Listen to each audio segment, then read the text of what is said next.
So how was that? Great way to start the review, huh? So as you could probably tell from the intro, obviously, I'm going to be talking about adventure today. The first season in the series, obviously, and the one that a lot of people grew up with, and the one that's familiar throughout the fan base. And I have yet to meet a person who hates adventure. Because, I don't know, it didn't really do much wrong. And I bet you nostalgia plays a big card in that. So I'm going to go over brief plot summary,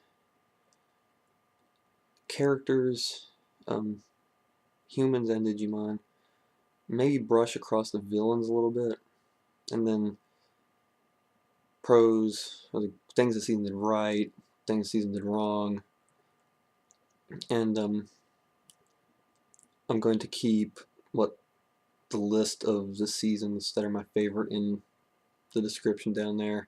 I'll update it with each new season review I put up. Okay, so adventure starts off. I think everybody knows how it started off. You have 7 kids: Ty, Matt, Izzy, Sora, Joe, Mimi, and TK at summer camp. And it snows in the middle of summer, which strikes not just them, but everybody odd. Everybody. I mean, obviously, it's not supposed to snow in summer. Kind of defeats logic. So when they're outside awing at the unnatural weather conditions, they are given one of these, which Digivices, the original model. So they get transported to a world that they don't know about, that nobody knows about at the time, and one by one they run across their partners, and they eventually all meet up, and they realize that they're not in Japan anymore over time, so they start surviving off the land around them. Because, well, they barely have any resources with them. Run across Devimon. They think that if they beat him, they can get home.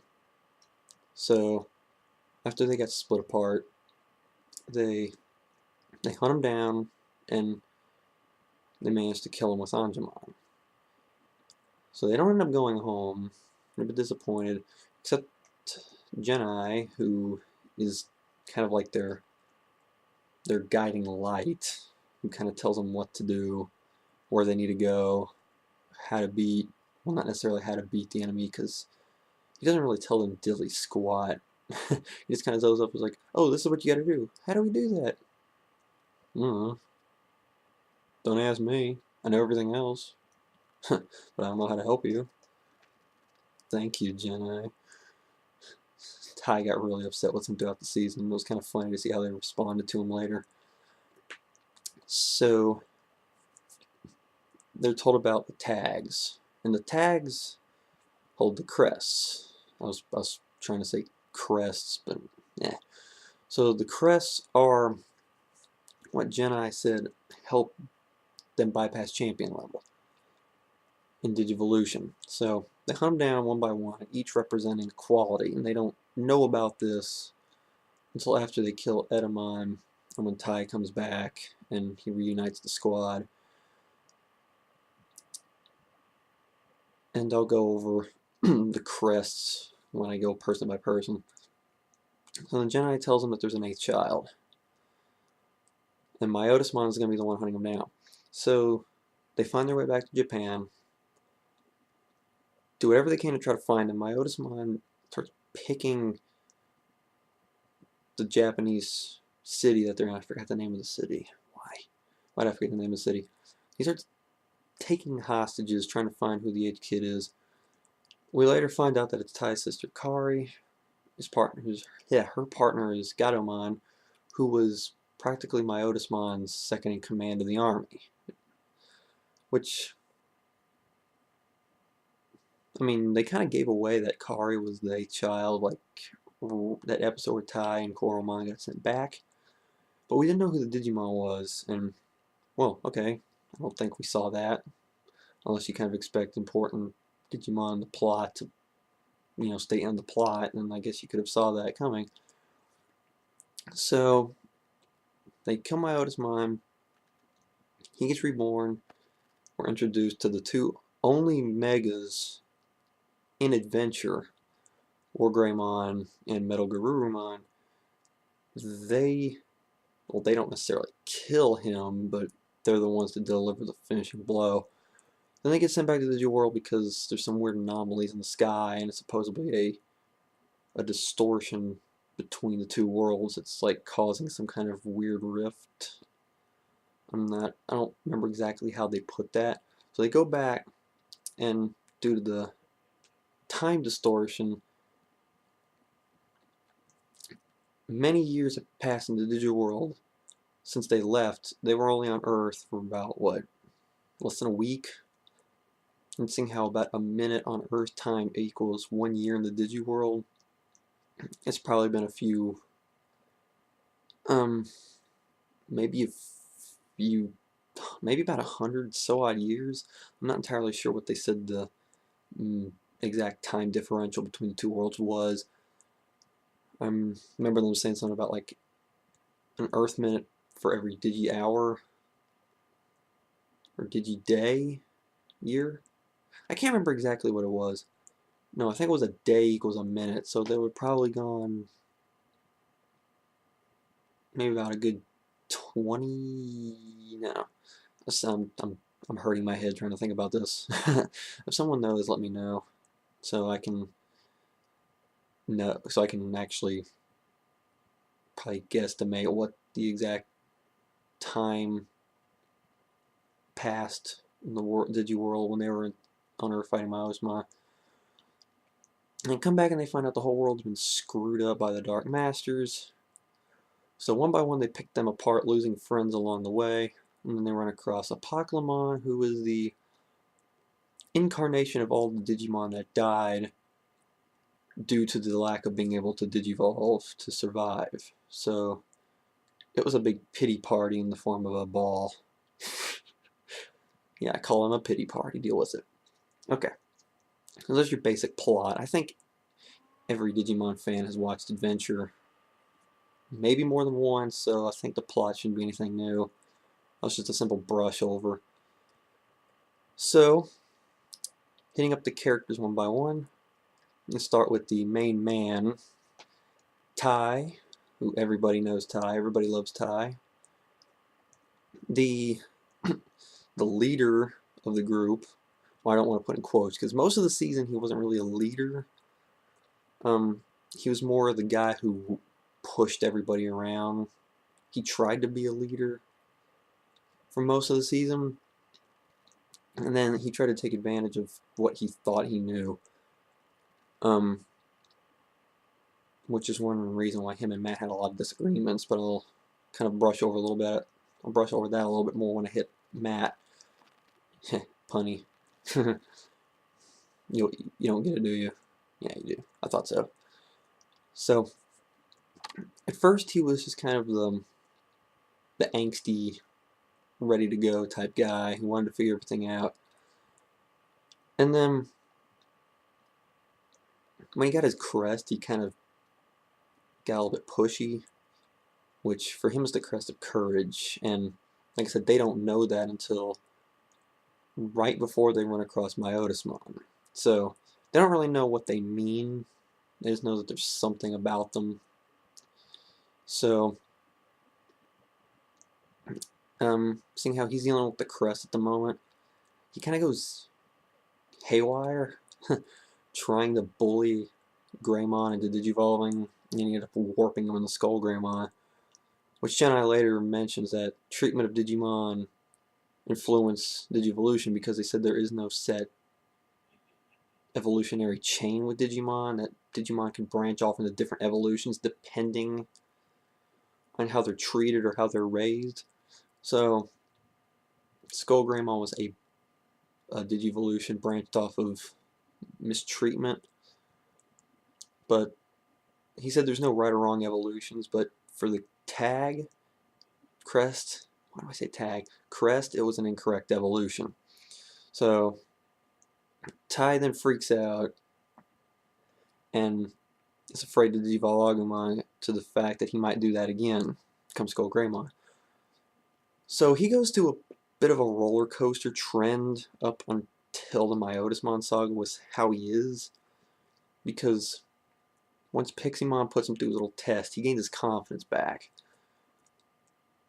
And then when Izzy kind of tells him that they're technically made of data because of what the digital world is, he begins to stop taking things seriously, I guess you can say that, and start fooling around and making risky decisions, etc., etc. And I mean, who wouldn't? If you knew your life couldn't end due to something stupid happening, what would you do? Thought so. And then when Izzy realized that if he gets told him that if he gets killed there, then he really dies. So then Tai starts freaking out again, and he hesitates, loses Sora, so on. He mans up after that, activating the crest for real. Then he gets it back home, realizes that he needs to go home again. So he does grow up. He does grow up little. It's not until after like the whole Matt gets tricked and they have a fight and seeing everybody else realizing that their friends are dying due to the Dark Masters. And when Kari gets involved, he becomes a bit more protective of her, just like what Matt does to TK, but not to the extreme as Matt did. We'll see Matt was a bit clingy, which kind of hurt him along the series. So after the big Matt Tai final showdown where War Greymon and Metal Greymon have a fight in the sky, I think that kind of snapped him because he realized that they're going to have different opinions. You just need to take everybody's thoughts into account and go with the best route. And that's something that Tai did that a lot of the other so-called leaders throughout the season or series just kind of completely ignored, especially Takuya, which he was, especially at the beginning of the season, kind of, I wouldn't say self-centered, but he didn't take other people's feelings and everything into account and just kind of bowled ahead. But I'll get to Takuya in my Frontier overview. So, and then the Piedmon, when he was telling everybody to attack Lady Devimon, and he had Agumon stand back and hold off Piedmon until Matt got back, that shows that's what the leader he became. He took everybody's strengths and used them to their fullest, the best he could. So, throughout most of the season, he wasn't really that much of a leader, just more of the guy that everybody kind of followed. But at the very end of the season, that's when he became the leader that everybody knows and loves. And it kind of followed through 0-2. It's a shame he wasn't in 0-2 enough. Why did he let Davis take over? Tai, that was like your dumbest mistake after becoming a full-out leader. Oh, Davis, you dunderhead. So, well, I took a lot of time talking about Tai. Well, he's one of my childhood heroes, so I respect the man a lot. Matt, you can kind of say he's the exact opposite of Tai. He's kind of the lone wolf. Kind of doesn't really, well, he kind of shares that trait with Tai at the beginning, that he kind of doesn't care or try to help anybody else except for TK. So with their differing opinions of, well, Matt wanted to keep the team unity while Tai wanted to get things done. So you had Matt, which was the get everybody together and have team help, and Tai was the just go for it and get it over with thing. And that was one reason why there's a lot of conflict. Plus, I think Matt was the guy who's trying to be in charge, so he immediately disagreed with everything Tai said. So he was trying to start stuff. I think there had to be about like, what, 4 or 5 fights between the two throughout the season. It never got old though. he doesn't change much until the end, when he goes out by himself and he gets put in that cave of darkness he created, and then Gabumon realized that he was kind of self hammering himself with negativity. So he grew up really late, and besides that, he was okay. Gabumon had a lot of influence on him. Like I said, Gabumon's the one that snapped him out of it. So I think Gabumon was a pretty big role with him. Biyomon and Sora. Sora didn't really change much. She's like the motherly figure, the one that is always there to comfort people, but is afraid to show her feelings towards everybody. Because when she found out her crest was love, she kind of freaked out and kind of hid from everybody. So I don't know why she did that. I really don't. I don't think they ever made that clear as to why she did that. But she's an okay character. She didn't really grow up much. I think the biggest thing she went through was making amends with her mother because of that misunderstanding she had with her. I think she kind of made up with her mom with that. I think that was about biggest change. Okay, Izzy, the guy who probably saved the team more than anybody else. He's the one that had the map to find Sora when Datamon had her captured. He's the one that figured out the card puzzle to get him to Tokyo, Japan. They weren't in Tokyo. Or in Obadiah. Yeah, who cares? I forgot the name of the. I think I got it right though. He's practically the one that saved everybody's behinds. So he definitely changed a lot. Because at the beginning of the season, he was a bit of a nosy, wanting to know everything, and he didn't care what anybody else thought about him type attitudes. He always put his computer over anything else and tried to figure everything out. And then as time went on, he began to become more social and an understanding of people's feelings. So he definitely became one of the better characters of the original Digidestined as the season went along, which I like Izzy. I really do. The Crest of Knowledge, it really benefited him. And I forgot to talk about Matt's friendship thing. He had the Crest of Friendship. I'm going back to Matt real quick. He had the Crest of Friendship, which he didn't understand why most of the time, but it was something that he kind of locked away from himself, if that makes any sense. But he really did. He understood it really late, like after Gabumon talked him out of his emo stage. He kind of understand why he had the crest. It's probably the one crest that I don't really understand how you can be strong in friendship.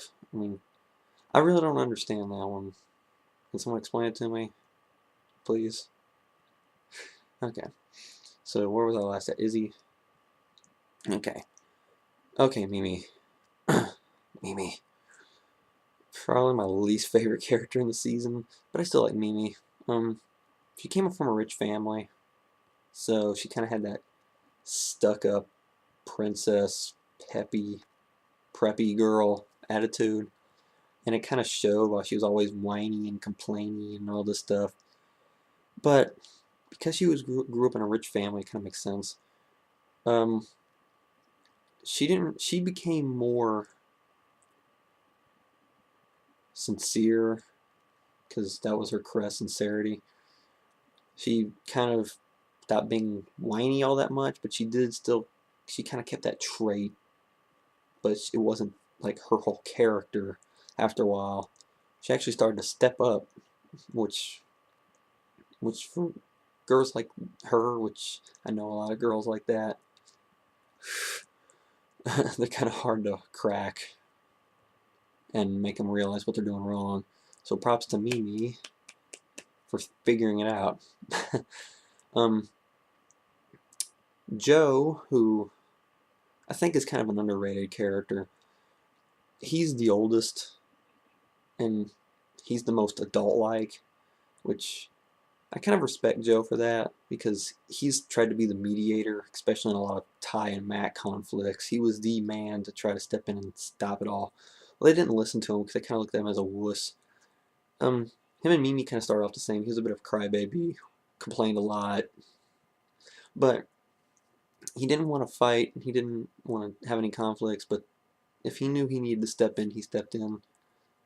And which was weird, because whenever moments came around where a battle needed to be fought, occasionally he would jump in and do it himself, leaving Gomamon to balk at what was going on.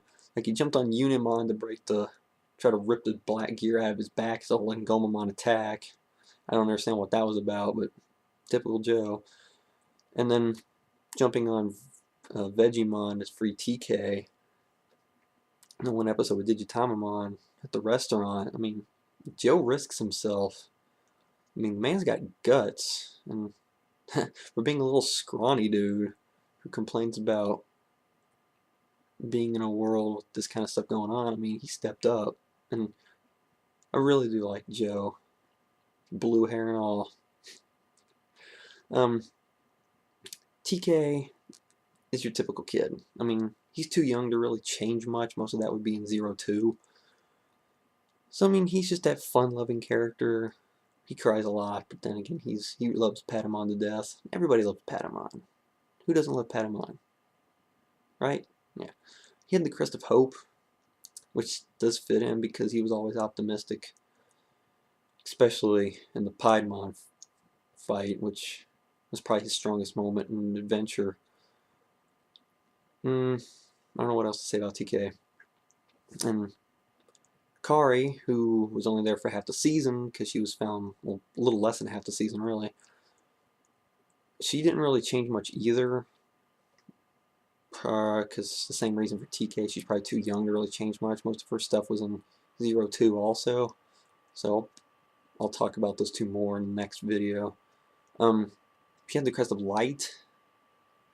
How can you be light? I know you can be friendly, I know you can be courageous, and I know you can be lovable. How can you be light? Explain it to me. I don't get it. I really don't understand that crest. I kind of deemed it as like a universal combination of all the other crests. I don't know. She did seem to have a little bit of everything, though. I mean, she walked right up to Machine Dramon. She was friendly to everybody. She was pretty smart. She was very sincere. You could rely on her. She was hopeful. Go figure. That's kind of what I think of light. What they mean by light. But that's just me. Okay. Do I really want to go over the Digimon? Okay. Devimon was your beginning villain. I mean, he didn't really do much. He's kind of separated him and scared the crap out of TK. Typical opening of series villain. You know, nothing fancy about him. He's just getting the team into the spirit of fighting. Edamon. I don't even know what his point in the season was. Dang you, Elvismon. Freak. He was weird. I don't really know what else to say about him. Now Myotismon is a very big villain. Probably my personal favorite villain. Is he the best villain? No. No, he's not the best villain. I'm going to be talking about the best villain in about 5 videos from now. And Glory Cross, if you're watching this, you know exactly who I'm talking about. Yeah. Dark Knightmon. Spoiler alert.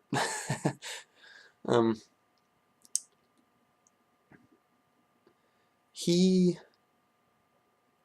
did everything right. He got the army together. He knew how to trap the 8th child. And to a certain extent, he did win. Because he got Kari. He captured Gatomon. He had him right where he wanted him. It's just, the only thing he did wrong is because Devimon is stupid. If he was someone who actually knew how to hold on to something, they may have lost. But Digimon was too stupid to hold onto a Digivice. Although it did turn on and like scare away the darkness like they do, so I think that was just one of those destiny type things. Where it's like, it doesn't matter what Myosmon does, he's gonna get killed. So, I mean, yeah, he did technically win. He just, one of his underlings screwed him over. And then his thing with Venom Myotismon was cool. It was an interesting concept to go with Myotismon. He kind of did lose his intelligence for that battle. Although the brain, what was actually Myotismon was a little thing that came out of his stomach. A little thing that freaked everybody out because it was, I don't know what the heck it looked like. It was just like this little smushed pancake with a face on it coming out of his man area. That was really Myotismon. The rest of it kind of reminds me of the whole Lucimon thing where the big body was the dragon thing you saw was the power, and the little shrimp thing was the brain. I think it kind of applies to Venom Myotismon too. Okay, now we got the Dark Masters. Metal Seedramon was eh. He was just kind of irritating. Puppetmon scared me because he had that psychotic child mentality about him. I mean, he was kind of one of those creepy things. He's like, I don't know if I should take him seriously or what. Although he was pretty clever when he came up with the thing to try to turn Tai against Matt. I got the names backwards, didn't I? You know what I mean. Matt against Tai. Machine Dramon was just downright creepy. He was relentless, heartless, creepy. And Piedmon was just downright intimidating. The fact that he turned everybody into keychains was... That's actually kind of scarier than having like Machine Dramon blow up a whole city hunting for people. Turning you into keychains is actually kind of scary. Because that's just psychotic. But that's what made Piedmon real scary. And Apocalypse. A lot of people don't like Apocalypse because they don't know what he's supposed to be. But basically what he is the reincarnation of all the Digimon that died throughout time due to the lack of evolution, because they couldn't digivolve to survive. And he got mad at the Digidestined for being able to have their Digimon digivolve at will, saying that they took Digivolution for granted when these Digimon couldn't. They couldn't do anything with it. So they got mad at the Digidestined and tried to get rid of them. Honestly, it was an interesting concept, and I really did like it. It's just that he was way too easy to kill. I think it was that whole teamwork mentality. That was the only time in Adventure where the whole team worked together as a team. That's how strong they were with just two megas. So, yes, I do know the megas to each of the Digimon who didn't actually reach mega. Patamon and Gatomons were shown in Golden Hurricane, which was the first movie in 02. Seraphimon and Magnadramon. Tentomon had Hercules Kabuterimon. If you ever played the card game, he was like the big flashy card in the starter kit. He's like a big Hercules beetle looking Kabuterimon. Biomon had Phoenixmon. It's just a big like 6-winged bird with a gold helmet on her. Palmon had Rosemon, and if you've ever watched Savers, then you know who Rosemon is. Gomamon, ignoring what the games say, because the game has it wrong, like all the Digimon World games, it's really this Loch Ness monster-looking Digimon called Policiomon. I think he just showed up in an episode of Xros Wars a couple weeks ago. But if you look at him, he has the same kind of body details and stuff that Gomamon has. He has the little like ear-looking things coming out of the back of his head. He's got purple spots on his back. He's a big white Loch Ness monster type looking thing. Vikemon, which is what the games always depict as Mega is actually Armadillomon's. So he has the dumbest evolutionary chain in existence. Can I skip anybody? Oh, no, I didn't. Okay. So yeah, look those up. If you don't believe me, those are the Megas to the rest of the Digimon that actually didn't reach Mega. Okay, so good things about this season. Well, let's start off the series. I mean, that's always a plus. Usually the first things usually always have something good about them. It was the largest team.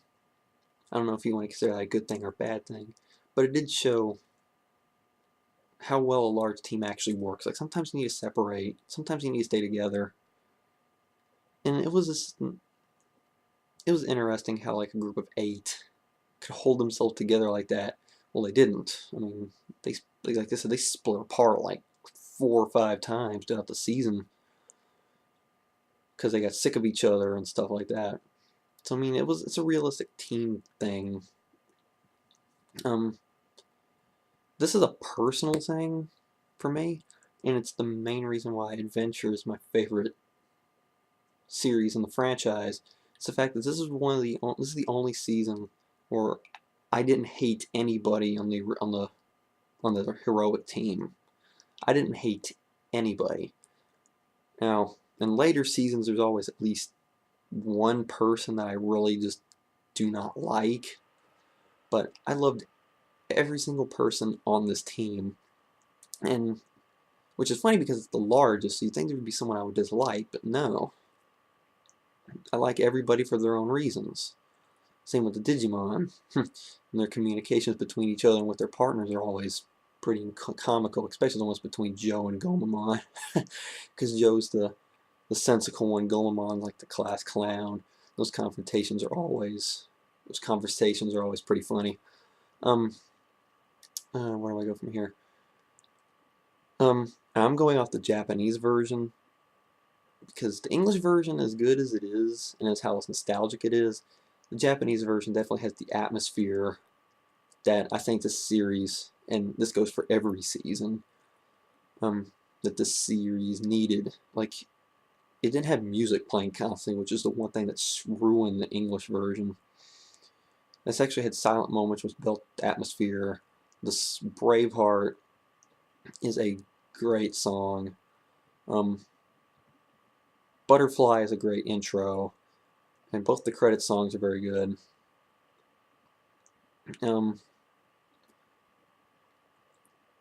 Okay, I'm trying to think of something else good that I like. Well, I think I've said everything I need to say about the good things. Bad things is, I don't even know if I have any bad things to say about Adventure. It was, I just love Adventure too much.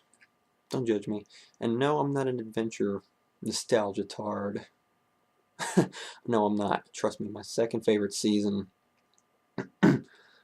I'll be getting to later. I mean, it'll probably be it'll be the second last season review I will do. And if you know anything about what's going on in Japan right now, it's not Sabers. No.